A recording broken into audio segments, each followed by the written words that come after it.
예수님이 탄생하신 성탄절을 축하하고 기다리는 대강절을 맞이할 때마다 우리의 머릿속에 떠오르는 한 인물이 있습니다. 그가 예수님보다 6개월 전에 세상에 오시어서 오시는 주님의 길을 예비한 세례 요한입니다. 우리가 성경에서 많은 인물을 접합니다마는 세례 요한의 생애와 사역만큼 우리에게 신선한 영적 충격을 갖다주는 사람이 별로 없다고 생각되어집니다.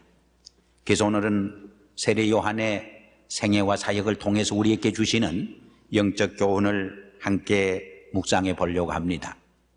세례 요한이 출생한 시대와 사회상은 이스라엘 역사상 가장 어둡고 혼탁한 시대요 사회였습니다.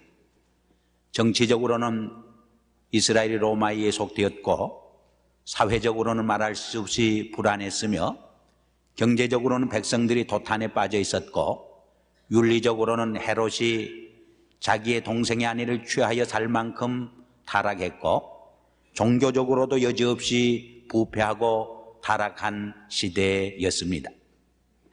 더 우리에게 절망적인 것을 갖다주는 것은 그 땅의 예언자의 외침이 끊어진 지 400년이 넘는 때였습니다. 불의와 죄를 보고 그래도 참을 말하고 진실을 말하며 책망하는 예언자의 외침이 있는 사회는 소망이 있는 사회입니다. 그러나 참을 외치는 예언자의 소리가 끊어진 땅, 그것은 더 체념적인 사회요 절망적인 사회가 아닐 수 없습니다. 세례 요한이 출현한 시대는 바로 이러한 체념적이고 종말적인 상황이었던 것을 성경은 우리에게 말해 줍니다. 그는 일찍이 이사야의 말처럼 세상에 와서 광야에 외치는 소리가 되어 오시는 주의 길을 예비하게 된 것입니다. 사막을 평탄케 하고 산을 돋우고 계곡을 고르게 하는 주님의 오시는 길을 예비하는 소리가 된 것을 우리에게 말해 줍니다. 이 세례 요한은 참 훌륭하고 뼈대가 있는 가문에서 태어났습니다. 이 뼈대가 있다는 말을 하니까 생각나는 이야기가 있습니다. 멸치집액과 문어집이 아마 사돈을 맺기 위해서 선을 봤다고 합니다. 그런데 멸치집의 아들이 문어집의 딸을 퇴짜를 낳았다는 것입니다. 문어집에서 노발대발하면서 아니 멸치집이 그렇게 우리를 무시할 수가 있느냐고 아주 분노했다는 겁니다. 그러자 멸치집에서 하는 말이 우리는 이래도 뼈대가 있는 가정이요 그렇게 대답했다는 이야기가 있습니다. 세례 요한은 참으로 뼈대가 있는 가정에서 태어납니다. 아버지는 아비야 제사장 가문인 사가랴 제사장의 아버지와 어머니는 예수님의 어머니 마리아와 친척이 되는 엘리자벳의 어머니를 두고 태어납니다. 그들 가정에는 무자했습니다. 그래서 사가랴가 제사를 드리는 당번날 제사를 드리다가 가브리엘 천사가 나타나서 그에게 음성을 들려줍니다. 내 아내가 아들을 얻게 되리라고 말합니다. 그러나 나이가 많은 사가랴는 그것을 믿지 못합니다. 그러자 하나님께서는 천사를 통해서 그것을 믿게 하는 징조로서 사인으로서 아기가 태어날 때까지 말을 못하게 벙어리가 되게 합니다. 그리고 그 아기가 태어날 적에 요한이라고 이름을 지라고 계시를 해줍니다. 그리고 천사는 다시 마리아에게 나타나서 이 엘리자벳이 아기를 잉태하게 된 것을 지시하게 됩니다. 이래하여 6개월 예수님보다 먼저 세례 요한이 태어납니다. 천사가 지시해 준 대로 요한이라고 이름을 짓게 됩니다. 그 뜻은 God is gracious, 하나님은 은혜로우시다 하는 뜻입니다. 이렇게 귀한 가정의 아들로 태어난 세례 요한은 자기만 원한다고 하면은 제사장으로서 존경과 신뢰를 받고 안일과 부귀영화를 누릴 수 있는 성공과 출세의 문이 열려 있었습니다. 그러나 세례 요한은 그 모든 출세와 영광과 부귀의 길을 박차버리고 광야로 떠나가서 약태 털옷을 입고 메뚜기와 석청을 먹으면서 광야에 외치는 소리가 되어집니다. 우리가 잘 아는 대로 그 당시 유대 사람들은 대개 네 종류의 부류로 분류해 볼 수 있었습니다. 그 첫째 부류가 바리새인들입니다. 그들은 거룩하게 살고 말씀대로 율법대로 살기를 힘쓴 사람들입니다. 그러나 나중에는 하나의 형식과 위선에 치우쳐서 예수님으로부터 질책을 받게 됩니다. 두 번째로는 사두개인들입니다. 이분들은 현실주의자들입니다. 출세주의자들입니다. 바리새인들은 내세와 부활을 믿었지만은 사두개인들은 내세와 부활을 믿지를 아니했습니다. 세 번째는 에세네파 사람들입니다. 이분들은 세속사회를 떠나서 광야로 들어가서 공동체 생활을 하면서 깨끗하고 성결된 생활을 힘쓰면서 오시는 메시아를 기다리는 사람들이었습니다. 세례 요한은 일반적으로 이 에세네파에 속한 사람이라고 보고 있습니다. 네 번째로는 좀 더 정치적인 색채를 띠는 헤롯 땅이 있었습니다. 독립당이라 이렇게 부르기도 했습니다. 이처럼 세례 요한은 자기의 부귀영화와 출세의 길을 박차고 광야로 뛰어들어가서 성결된 생활을 힘쓰면서 주님을 기다리는 하나의 공동생활을 시작한 것입니다. 이런 것을 기독교에서는 엑스도스 탈출이라 그렇게 부릅니다. 불교에서는 이것을 출가 혹은 이욕이라 부릅니다. 그 뜻은 묵은 집이나 옛집이나 욕심의 집을 떠나간다고 하는 뜻입니다. 참된 구조자에게 이러한 탈출과 이욕이 있어야 합니다. 세상의 것을 분토와 같이 버리고 모든 것을 다 떠날 수 있는 탈출과 이욕의 용기가 있을 적에 우리는 비로소 참된 신앙의 경지에 들어갈 수 있게 되는 것을 거듭합니다. 폴 틸릭이 용기가 무엇이냐? 용기라고 하는 것은 우리의 삶에 있어서 제일 되는 목적과 제일 되는 가치를 위해서 제2와 제3되는 값어치 있는 것을 버릴 수 있는 결단, 그것이 바로 용기 있는 삶이라 정의했습니다. 오시는 메시아를 맞아들이고 오시는 그리스도를 구주로 고백할 수 있는 사람은 이러한 자기 부정과 자기 탈출의 용기를 지녀야 하는 것입니다. 오늘날 많은 그리스도인 중에서도 세상 사람들보다 더 권력욕이 강하고 명예욕이 더 많으며 더 소유욕이 강해서 세상 사람들로부터 존경과 신뢰를 받기보다는 오히려 조소와 비웃음의 대상이 되는 경우가 얼마나 많이 있습니까? 왜 그러한 부끄러운 삶을 자초하게 되는 것입니까? 세례 요한과 같은 이 탈출의 용기와 결단이 없기 때문인 것입니다.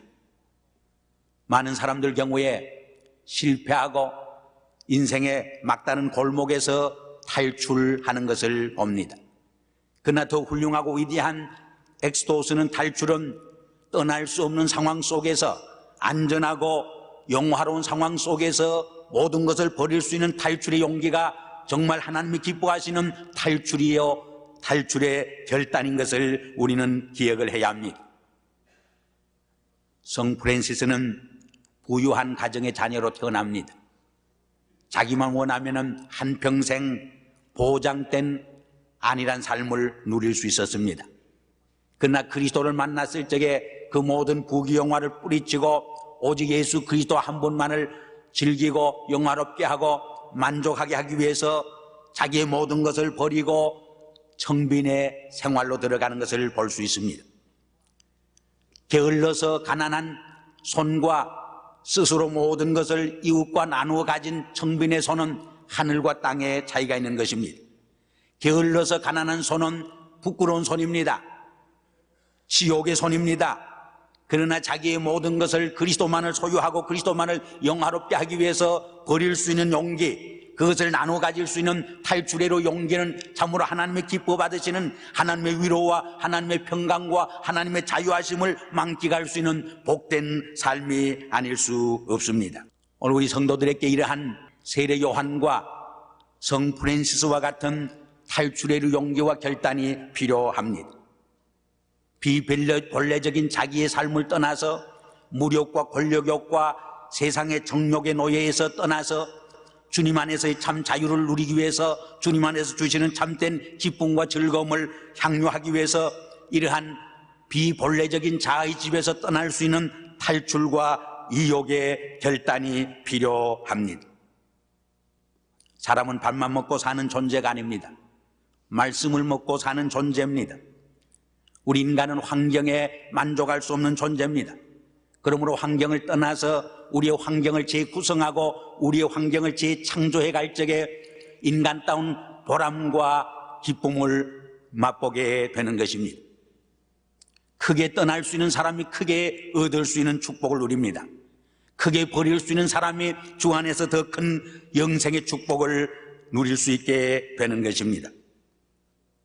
그러나 세례 요한이 우리에게 주는 더 큰 영적 충격은 스테타스코라고 하는 불의한 현실을 부정할 수 있는 그리고 고발할 수 있는 용기를 지녔던 점입니다.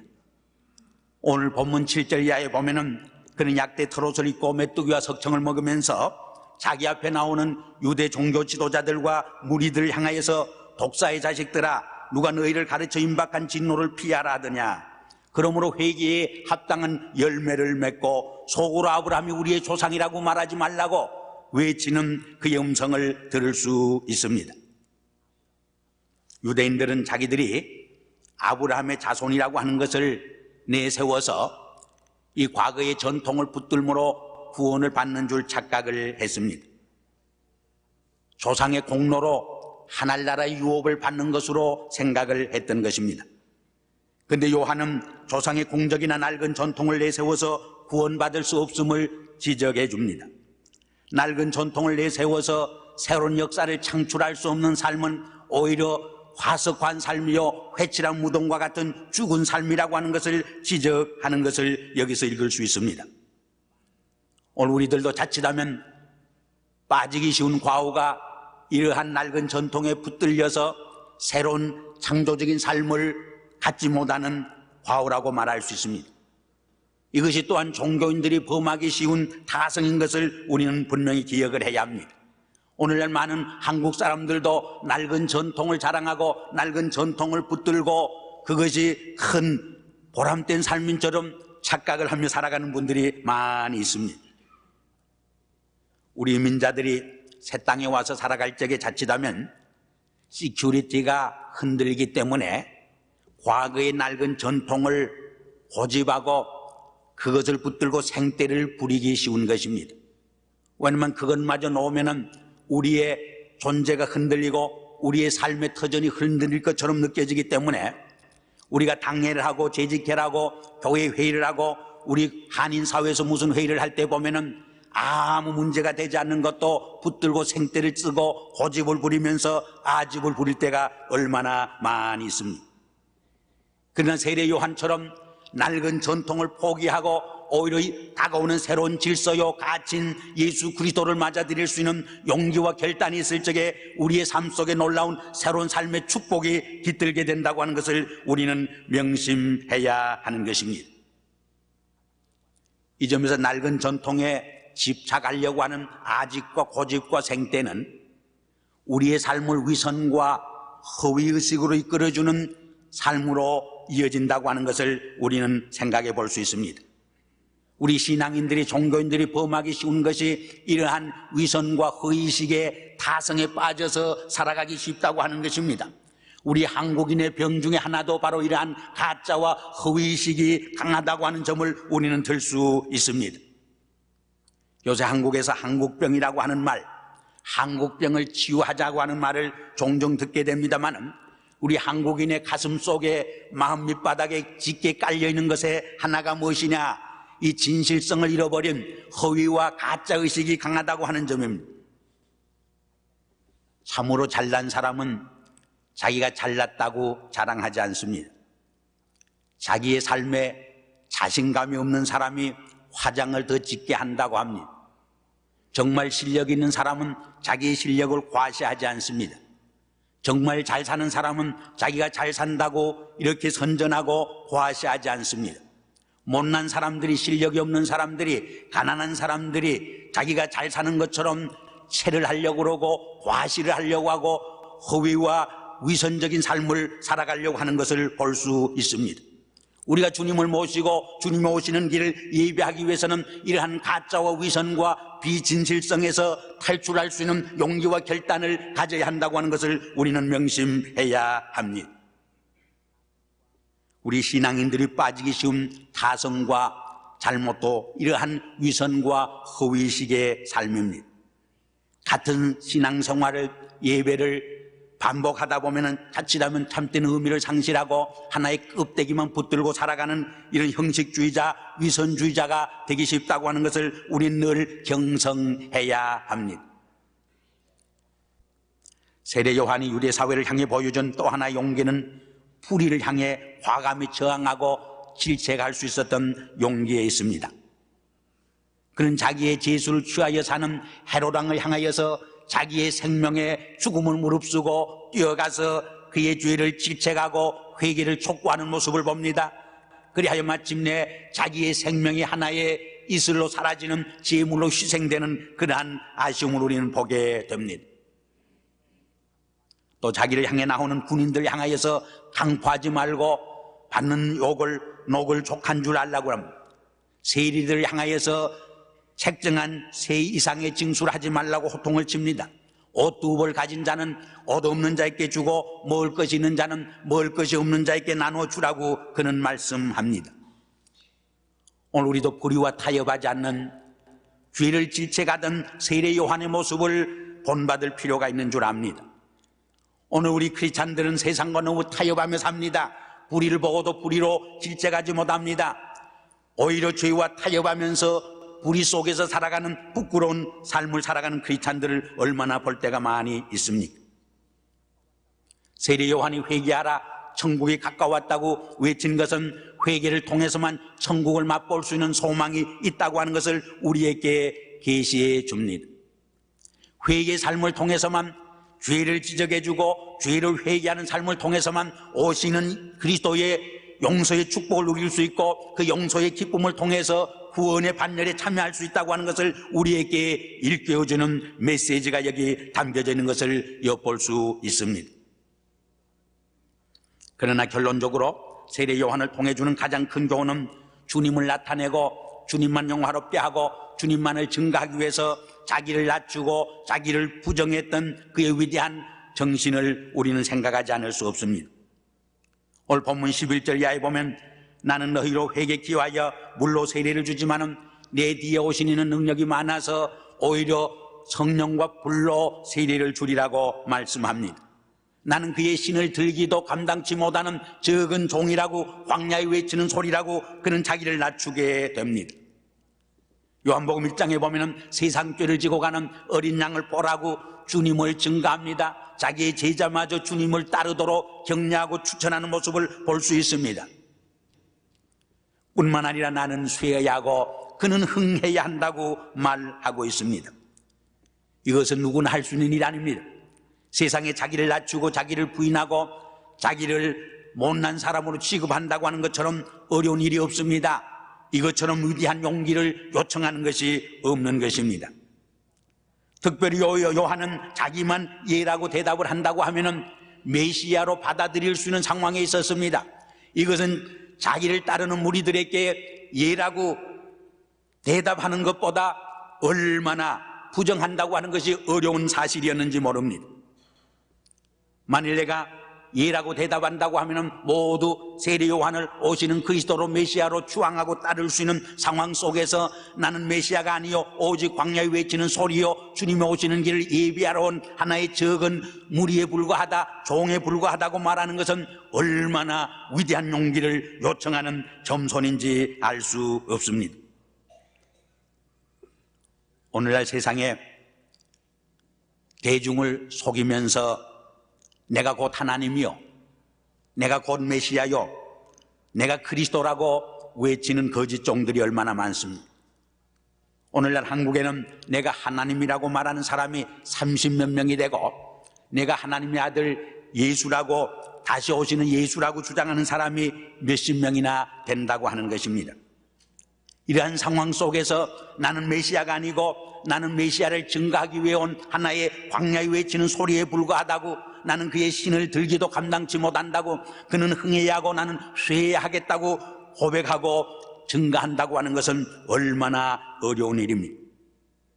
이 겸손이 있었기 때문에 예수님께서는 세례 요한을 가르쳐서 여자가 낳은 자 중에 가장 큰 자라고 추천했고 칭찬했던 것을 우리는 성경에서 또한 읽을 수 있습니다. 토저라고 하는 사람이 하나님에 대한 추구라고 하는 책 가운데서 겸손은 우리로 하여금 네 가지 짐, 네 가지 쇠설에서 해방시켜준다, 그렇게 주장을 했습니다. 겸손은 첫째로 우리로 하여금 교만의 짐에서, 교만의 사슬에서 우리를 자유케 하고 해방시켜 줍니다. 우리에게 있어서 이 교만의 짐처럼, 교만의 쇠사슬처럼 우리를 파멸의 길로 이끌어가는 것이 없습니다. 두 번째로 위선과 허위의 짐에서 우리를 자유케 하고 해방시켜 준다고 그랬습니다. 우리를 부자연스러운 짐에서 해방시켜 주고 자유케 한다고 말했습니다. 6.25 사변 이후에 기도하는 장로님들이나 설교하는 목사님들이 홀리톤이라고 해서 밑에서는 자연스럽게 대화를 하다가도 강단에 오르면은 거룩한 홀리톤으로 기도하고 설교를 한 적이 있어요. 그렇게 해야 더 신령해지는 것 같고, 그래야 더 하나님이 기뻐하는 것처럼 착각을 한 때가 있습니다. 그렇게 홀리톤을 내고 체를 하고 쇼업을 하고 연극을 한다고 하는 것이 얼마나 무거운 인생의 짐이 되는 것입니까? 그러나 겸손은 우리로 하여금 이러한 교만의 짐에서, 위선과 허위의 짐에서, 그리고 이 부자연스러운 체하는 쇼업하는 이 짐에서 우리를 해방시켜주고 세속적인 인정과 세속적인 성공이라고 하는 이 미신에서, 이 우상에서, 이 신화에서 우리를 해방시켜주는 자유함과 기쁨이 있다고 주장을 했습니다. 하나님은 교만한 자를 물리치시고 겸손한 자를 축복하신다고 말합니다. 성경은 겸손한 마음에 지혜가 있고 명철이 있고 하나님의 은총이 깃들게 된다고 말합니다. 주님이 오시는 길은 교만한 자의 길이 아니라 겸손한 자의 길을 통해서 우리를 찾아오시는 것을 우리는 알 수 있습니다. 주님 오신 성탄절을 축하하고 기념하는 이 대강절에 우리도 세례 요한처럼 세상의 욕심과 모든 정욕에서 탈출하는 용기와 결단을 가져야 할 줄 압니다. 우리도 세상의 모든 낡은 전통과 허위와 위선의 의식에서 탈출하는 결단과 용기를 보여줘야 할 것입니다. 그리고 불의와 타협하지 않으려고 죄를 청산하고 회개할 수 있는 삶과 결단을 통해서, 그리고 낮은 마음, 겸손한 마음을 통해서 오시는 주님을 우리의 삶 속에 모시드리고 이 땅에 사랑의 주님으로서, 화해의 주님으로서, 평화의 주님으로서 오실 수 있도록 길을 예비해야 하겠습니다. 그때 이번 성탄절은 다른 해와 다른 정말 의미 있는 보람 있는 값진 성탄절로 우리의 삶 속에, 우리의 공동체 속에 임재할 것을 의심치 않습니다. 이러한 은혜와 축복이 우리에게 깃들기를 주의 이름으로 축원합니다.